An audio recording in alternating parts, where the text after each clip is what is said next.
With the divine inspiration and Quran, the noble Quran. অতএব হিকমতের আলোচনার প্রেক্ষিতে এটা স্পষ্ট প্রতীয়মান হয় যে শরীয়তের নিয়ম পদ্ধতি পরিত্যাগ করে কারো মনগড়া পদ্ধতির অনুসরণ বা ব্যক্তিগত ও দলীয় স্বার্থপরায়ণতার কারণে ভয়ে বা গা বাঁচানোর নীতি অবলম্বনের মানুষে সত্য প্রচারে কুণ্ঠাবোধ ও কৌশল অবলম্বনের ধোঁয়া তুলে বানোয়াট কথাবার্তা ও সহি তরিকাকে পরিবর্তন করে ফেলা দাওয়াতের ক্ষেত্রে বিশেষ করে মুসলমানদের মাঝে তাবলিগ করার ব্যাপারে কোনো ক্রমেই হিকমত বলে গণ্য ও বিবেচিত হতে পারে না। ওইরূপ করার দ্বারা একদিকে যেমন নিজেকে গুনাহগার সাব্যস্ত করা হয়, অপরদিকে তার মাধ্যমে দ্বীন ইসলামের আসল রূপই পরিবর্তন ও বিকৃত হয়ে যায়। তাই এ ব্যাপারে সজাগ দৃষ্টি রাখা একান্ত প্রয়োজন। হাদিসে হিকমত শব্দের ব্যবহার।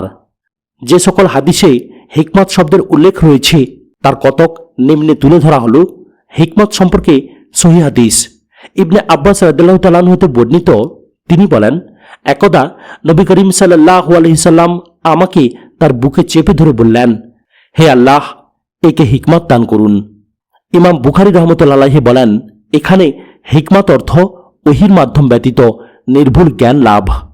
রাসূলুল্লাহ সাল্লাল্লাহু আলাইহি সাল্লাম বলেছেন, দুই ব্যক্তি ছাড়া অন্য কারো সাথে হিংসা বিদ্বেষ পোষণ করা বৈধ নয়। তাদের একজন হলো এমন ব্যক্তি যাকে আল্লাহ তাআলা অনেক ধন সম্পদ দান করেছেন এবং সৎ পথে সেগুলো ব্যয় করার মন মানসিকতা দিয়েছেন।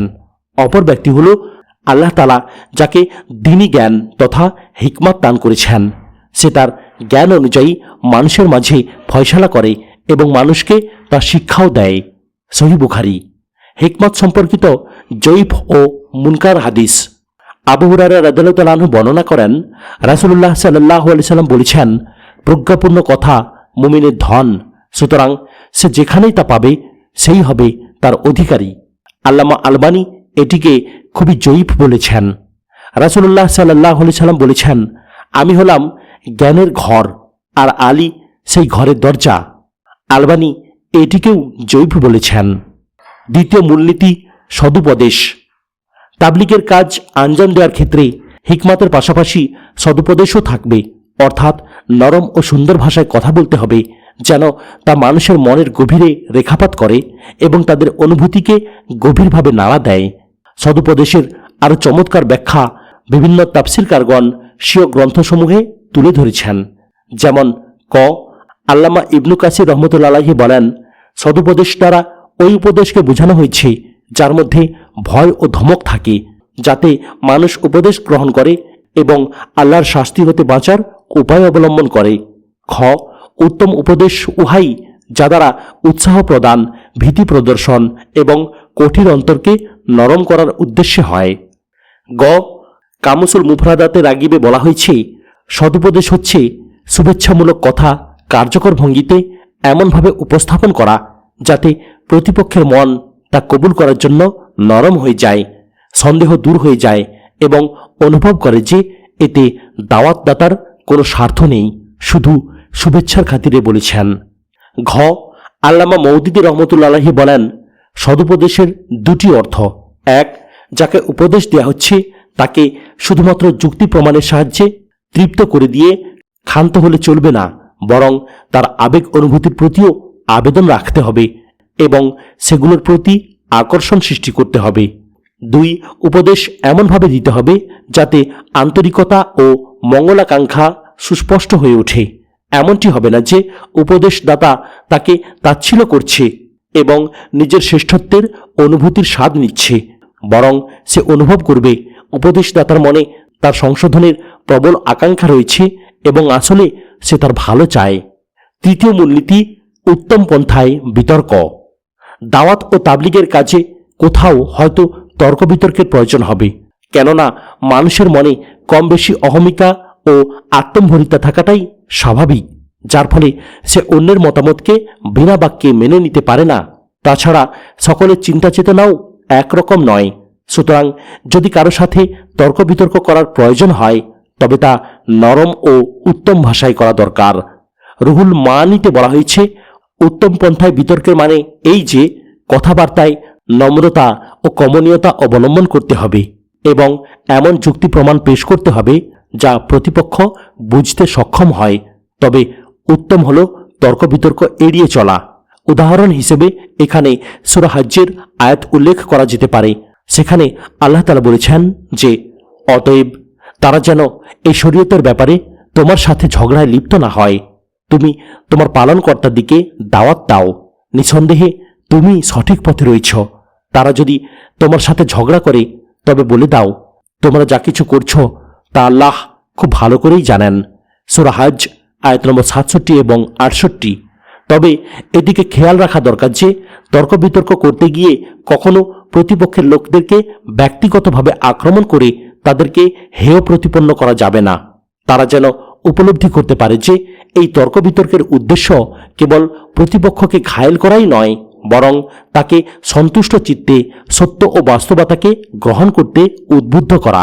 মহান আল্লাহ পাক পবিত্র কুরআনে আমাদেরকে এই বিষয়ে দিক নির্দেশনা দিয়ে বলেছেন, তোমরা আহলে কিতাবের সাথে তর্ক বিতর্ক করার সময় উত্তম পন্থা অবলম্বন করো, তবে তাদের সাথে নয় যারা জুলুম করে। সূরা আনকাবুত আয়াত নম্বর 46। অনুরূপভাবে মুসা আলাইসাল্লাম ও হারুন আলাইসাল্লামকেও ফিরাউনের নিকট পাঠাবার সময় বলে দেওয়া হয়েছিল, তোমরা তাকে নরম কথা বলবে, তাহলে হয়তো সে উপদেশ গ্রহণ করবে। সূরা তাহা আয়াত নম্বর 43 এবং 44। আয়াতের শেষাংশে আল্লাহ স্মরণ করিয়ে দিচ্ছেন যে কে পথভ্রষ্ট আর কে সত্য পথের অনুসারী তিনি তা ভালো করেই জানেন। সুতরাং তুমি দাওয়াত পৌঁছাতে থাকো, কিন্তু যারা মানে না অযথা তাদের পিছনে পড়ে থাকো না। দাওয়াত মুসলমানদের মাঝে হবে নাকি অমুসলিমদের মাঝে? দাওয়াতি কাজ কি মুসলমানদের মাঝে করা হবে না অমুসলিমদের মাঝে? এই ব্যাপারে দু ধরনের বক্তব্য পাওয়া যায়। প্রথম বক্তব্য, দাওয়াত মুসলিম অমুসলিম নির্বিশেষে সকলের প্রতিই প্রযোজ্য, অর্থাৎ দাওয়াতি কাজ যেমন অমুসলিমদের মাঝে করতে হবে তেমনি মুসলিমদের মাঝেও। দ্বিতীয় বক্তব্য, দাওয়াতি কাজ শুধু অমুসলিমদের মাঝে করতে হবে, আর মুসলমানদের মাঝে যা করা হবে তা হল ইসলাহ বা সংশোধন।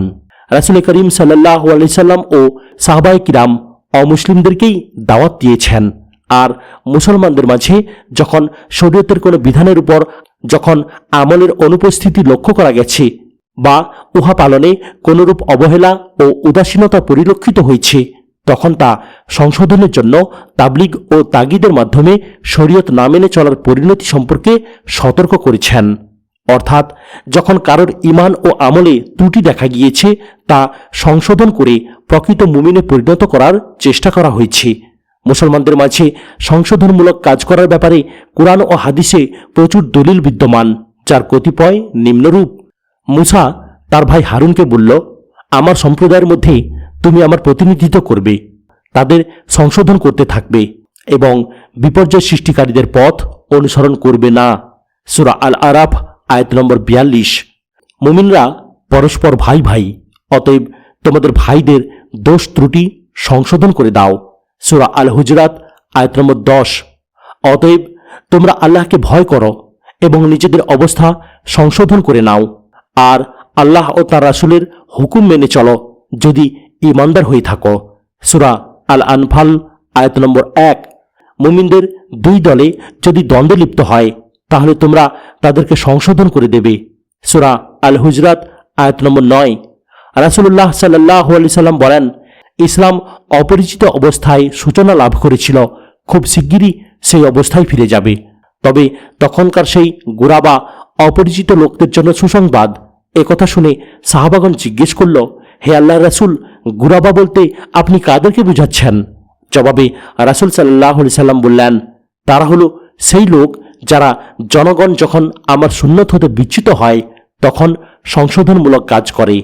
দাওয়াত ও তাবলিগের মাধ্যম মৌখিকভাবে কথার মাধ্যমে আল্লাহর বান্দাদেরকে দ্বীনের দাওয়াত দেয়া যায়। এক্ষেত্রে লোকজন আমন্ত্রণ জানিয়ে একত্রিত করে ইসলামী জলসা ও সম্মেলন করা যেতে পারে।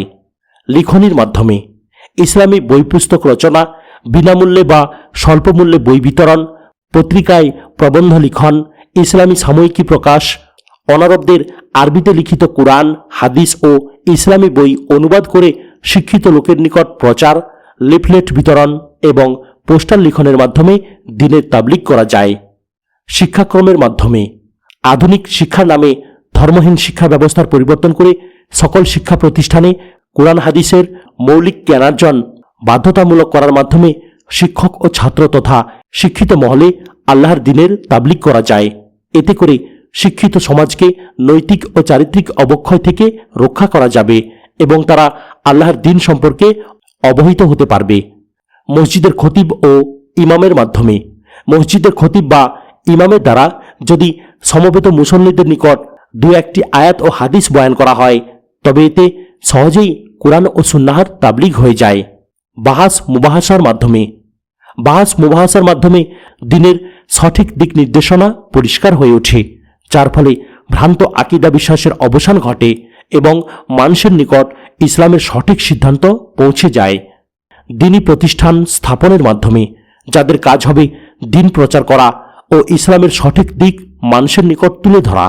আধুনিক প্রচার যন্ত্রের মাধ্যমে বর্তমানে বিজ্ঞানের উৎকর্ষতার ফলে যোগাযোগ ব্যবস্থা এমন উন্নত হয়েছে যে মুহূর্তের মধ্যে বিশ্বের সংবাদ পৃথিবীর এক প্রান্ত থেকে অপর প্রান্তে পৌঁছে দেওয়া যায়। তাই রেডিও, টিভি, ইন্টারনেট ইত্যাদির মাধ্যমেও দ্বীনের তাবলীগ খুব সহজে পৃথিবীর এক প্রান্ত থেকে অপর প্রান্তে পৌঁছে দেওয়া সম্ভব। তাবলীগ হতে হবে পূর্ণাঙ্গ দ্বীনের। হে ইমানদারগণ, তোমরা পরিপূর্ণভাবে ইসলামে প্রবেশ করো। সূরা আল বাকারা আয়াত নম্বর 208। দাওয়াত ও তাবলীগ দ্বীন ইসলামের কোনো একটি দিক বা বিভাগকে কেন্দ্র করে নয়, বরং তাবলীগ হতে হবে দ্বীনের সকল বিষয়ের। বেনামাজির নিকট যেমন নামাজের তাবলীগ করতে হবে, তেমনি নামাজির নিকট করতে হবে সমাজকে ইসলামী ধাঁচে গড়ে তোলার গুরুত্ব ও প্রয়োজনীয়তা তাবলীগ। আবার যে ব্যক্তির ওই বুঝ এসে গেছে তার নিকট করতে হবে দ্বীন প্রতিষ্ঠার কাজে ওতপ্রোতভাবে জড়িত হবার এবং এজন্য ত্যাগ স্বীকারে প্রস্তুত থাকার তাবলীগ। এমনিভাবে যিনি ব্যবসায় জড়িত তার কাছে হালাল পন্থায় ব্যবসার সুফল ও হারাম পন্থায় ব্যবসার কুফলের তাবলীগ করতে হবে। আবার যিনি কর্মচারী তার কাছে করতে হবে মালিকের হক সম্পর্কে তাবলীগ। অর্থাৎ মুবাল্লিগদের কাজ হবে ঈমান ও আমলের মনোন্নয়ন করা। এমনটি যেন না হয় যে মাসের পর মাস বা বছরের পর বছর শুধু একটি বিষয়েরই তাবলীগ করা হবে বা প্রতিজ্ঞা নিয়েছে যে যতদিন বেঁচে থাকবে শুধু নামাজ বা রোজার তাবলীগই করে যাবে। দুঃখের বিষয় হলো আজকাল কিছু দ্বীনি সংগঠনের মাঝে ঐরূপ স্বভাব লক্ষ্য করা যায়। সেজন্য কোনো কোনো হকপন্থী আলেমকে মনক্ষুণ্ণ হয়ে এরূপ মন্তব্য করতেও শোনা যায় যে যারা নিজেদের কার্যক্রমকে দু একটি বিষয়ে সীমাবদ্ধ করে নিয়েছে তারা কি শয়তানের পথ অনুসরণ করতে চাচ্ছে? কারণ আল্লাহ তো শয়তানের পদাঙ্ক অনুসরণ না করে দ্বীনে ইসলামে পুরোপুরি দাখিল হওয়ার নির্দেশ করেছেন। সেই হিসেবে সুবিধে মতো দ্বীনের অংশবিশেষ মেনে নেয়া বা বেছে নেয়া আর অন্যান্য বিধানকে মেনে নিতে অপারগতা প্রকাশ করা বা অনীহা প্রদর্শন শয়তানের পদাঙ্ক অনুসরণের নামান্তর নয় কি? আসল কথা হলো প্রত্যেক মুবাল্লিগের এ বিষয়ে খেয়াল রাখা অতীব জরুরি যে তারা যেন ধারাবাহিকভাবে দ্বীনের প্রতিটি বিষয়েরই তাবলীগ করেন, কেননা এটাই হচ্ছে রাসূল সাল্লাল্লাহু আলাইহি সাল্লাম ও সাহাবায়ে কিরামের সুন্নাত। এমনিভাবে অমুসলিমদের প্রতি দাওয়াত দেওয়ার ক্ষেত্রেও ধারাবাহিকতা বজায় রাখার কথা হাদিসে পাওয়া যায়। যেমন একদা রাসূলুল্লাহ সাল্লাল্লাহু আলাইহি সাল্লাম মুয়াজ রাদিয়াল্লাহু তাআলা আনহুকে ইয়েমেন প্রেরণ করে বললেন, হে মুয়াজ, নিশ্চয় তুমি একটি কিতাবধারী কওমের নিকট যাচ্ছ, অতএব তুমি তাদেরকে সর্বপ্রথম কালেমা পাঠের দাওয়াত দেবে। আল্লাহ ব্যতীত কোনো উপাস্য নেই এবং মুহাম্মদ সাল্লাল্লাহু আলাইহি সাল্লাম নিশ্চয়ই আল্লাহ রাসূল, এই কথার সাক্ষ্য প্রদান করতে বলবে। যখন তারা এটা মেনে নেবে তখন তাদেরকে জানাবে যে আল্লাহ তাদের প্রতি দৈনিক 5 ওয়াক্ত নামাজ ফরজ করেছেন। যখন তারা এটাও মেনে নেবে তখন তাদেরকে অবহিত করবে যে আল্লাহ তাদের প্রতি জাকাত ফরজ করেছেন। অতঃপর এটি মেনে নিলে ধনীদের নিকট থেকে জাকাত আদায় করে তা গরিবদের মাঝে বিতরণ করবে। প্রকৃত মুবাল্লিগ বাতিল শক্তির চক্ষুশূল। একজন প্রকৃত মুবাল্লিগ কখনোই শিরক, কুফর বা আল্লাহর জমিনে গায়রুল্লাহর কর্তৃত্ব ও আনুগত্যকে মেনে নিতে পারে না, কারণ সে তো ঈমান এনেছে সেই মহান শক্তিধর এক আল্লাহর উপর। সর্বক্ষেত্রে একমাত্র তার আনুগত্যের জন্যই সে দুনিয়ার মানুষকে আহ্বান জানায় এবং তার দ্বীন প্রতিষ্ঠার জন্যই যে মানুষের দ্বারে দ্বারে দ্বীনে ইসলাম প্রচার করে বেড়ায়। আর সেই জন্যই সে সর্বযুগের কাফির, মুশরিক ও মুনাফিক নামধারী বাতিল শক্তির পথের কাঁটা। কারণ কুফর ও শিরকের উপর ভিত্তি করেই বাতিল শক্তির নেতৃত্ব, কর্তৃত্ব ও আগ্রাসী থাবা সমাজের রন্ধ্রে রন্ধ্রে বিস্তৃত। এরূপ প্রেক্ষাপটে কেবলমাত্র আল্লাহর রাহে দায়ী ও মুবাল্লিগগণই জনসমাজের সামনে তাদের মিথ্যাচারের মুখোশ উন্মোচন করেন, গায়রুল্লাহর আনুগত্য প্রত্যাখ্যানের আহ্বান রাখেন এবং যাবতীয় শিরক ও কুফরের গায়ে পদাঘাত করে একমাত্র আল্লাহর ইবাদত করার জন্য উদাত্ত আহ্বান জানান। তাই বাতিল শক্তি সবসময়ই চেয়েছে তাওহীদের আওয়াজকে স্তব্ধ করে দেওয়ার জন্য মুমিনদেরকে দুনিয়া থেকে সরিয়ে দিতে, যার বাস্তব চিত্র নবীগণের দাওয়াতি জীবনেও পরিলক্ষিত হয়েছে। নবী ইব্রাহিম আলাইহিস সালাম যখন থেকে সমাজের প্রচলিত শিরকের বিরুদ্ধাচারণ এবং নমরুদের তাগুতি প্রশাসনের প্রতি আনুগত্য প্রত্যাখ্যান করে কালেমা লা ইলাহা ইল্লাল্লাহকে একনিষ্ঠভাবে গ্রহণ করার দাওয়াত প্রদান করছিলেন, তখনই তিনি নমরুদের শত্রুতে পরিণত হয়েছিলেন। তাঁর কালেমার আওয়াজে নমরুদ প্রশাসনের ভিত কেঁপে উঠেছিল, ফলে তাকে শিকার হতে হলো নমরুদের নির্যাতনের।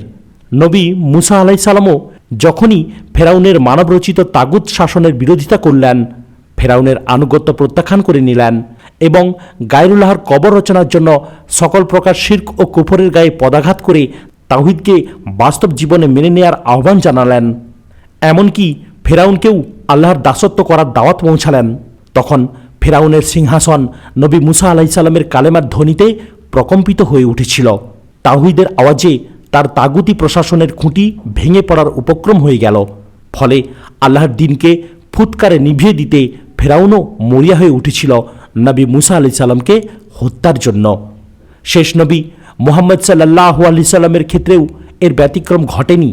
মক্কার কাফির নেতৃবৃন্দ প্রথমে ভেবেছিল মুহাম্মদ সাল্লাল্লাহু আলাইহি সাল্লাম বুঝি বৈরাগ্যবাদ, সন্ন্যাসী বা এ ধরনের কোনো ধর্মীয় ব্যক্তিত্ব যা পালন করার কথা তিনি বলে থাকেন।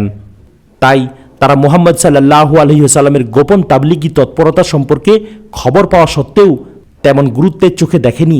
কিন্তু 3 বছর গোপন তাবলিগের মাধ্যমে যখন ইমানদারদের একটি দল তৈরি হয়ে গেল আর আল্লাহর পক্ষ থেকেও শিরকের ক্ষতিকর দিক তুলে ধরার এবং বাতিল শক্তির সাথে সংঘাতের নির্দেশ এসে গেল, তখন নবী মুহাম্মদ সাল্লাল্লাহু আলাইহি ওয়াসাল্লাম সমাজের প্রচলিত শিরকের বিরুদ্ধে যুক্তি প্রমাণ উপস্থাপন করে তা পরিত্যাগ করার এবং জনসাধারণ ও নেতৃস্থানীয় সকল ব্যক্তিকে জীবনের সর্বক্ষেত্রে এক আল্লাহর গোলামি করার আহ্বান জানাতে লাগলেন। আর তখনই মক্কার কাফির নেতৃবর্গ নবীর বিরুদ্ধে অগ্নিশর্মা হয়ে উঠল। তাদের মাথায় যেন পাহাড় ভেঙে পড়ল। নবী সাল্লাল্লাহু আলাইহি সাল্লামের দ্ব্যর্থহীন ঘোষণায় তারা সহজেই এটা বুঝে ফেলল যে লা ইলাহা ইল্লাল্লাহ পড়ার অর্থই হলো মানুষের উপর মানুষের কর্তৃত্ব থাকবে না। সাধারণ জনগণ থেকে শুরু করে প্রশাসনিক নেতৃবৃন্দ পর্যন্ত সকলকেই এক আল্লাহর হুকুমে পরিচালিত হতে হবে। তাই তাওহীদের বিপ্লবী দাওয়াতকে সমূলে উপড়ে ফেলার জন্য আবু জেহেল, আবু লাহাবরা উঠে পড়ে লাগলো।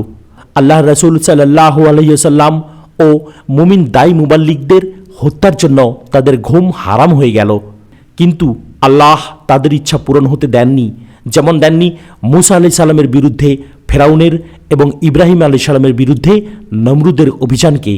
আর এমনিভাবেই প্রত্যেক যুগের যেসব দায়ী ও মুবাল্লিগগণ সমাজ জীবনে গায়রুল্লাহর আনুগত্য ও প্রভুত্বের বিরুদ্ধাচরণ এবং শিরকের মুখোশ উন্মোচন করে যাবেন, আল্লাহ পাকও তাদের সাহায্য করে যাবেন। দাওয়াত ও তাবলিগের উদ্দেশ্য: 1. খলিফা হিসাবে নিজ দায়িত্ব পালন করা।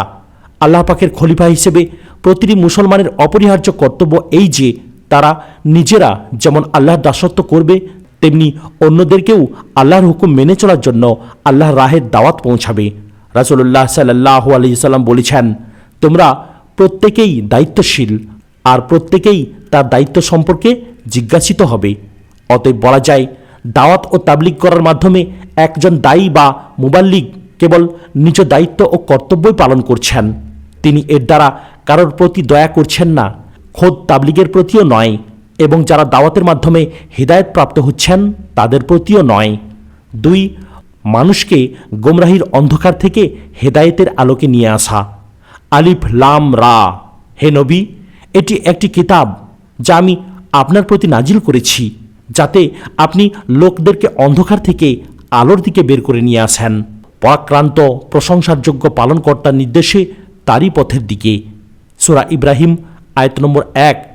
আল্লাহ হচ্ছেন তাদের বন্ধু যারা ঈমান এনেছে। তিনি তাদেরকে অন্ধকার হতে বের করে আলোর দিকে নিয়ে যান।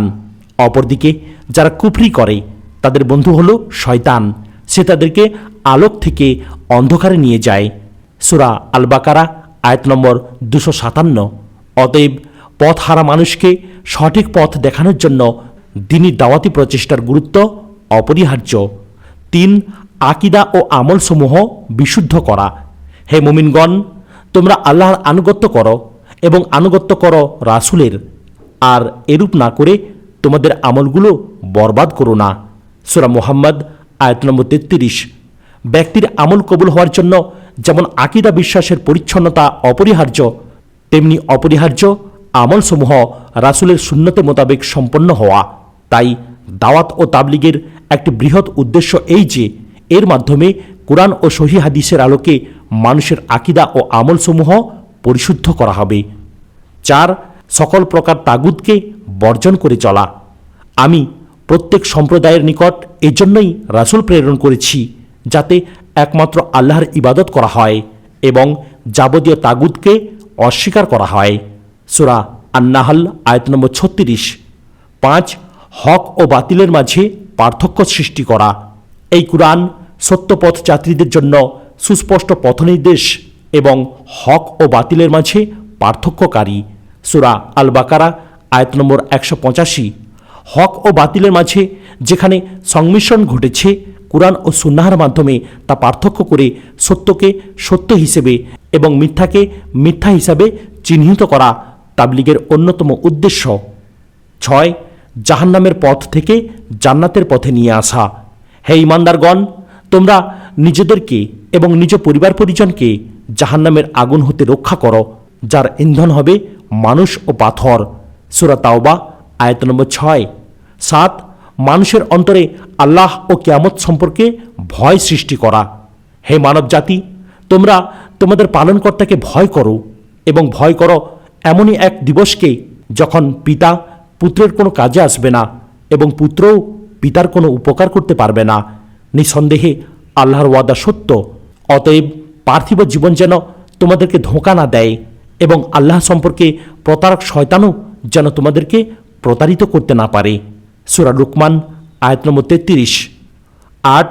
ইসলামী হুকুমত প্রতিষ্ঠার লক্ষ্যে জিহাদে উদ্বুদ্ধ করা।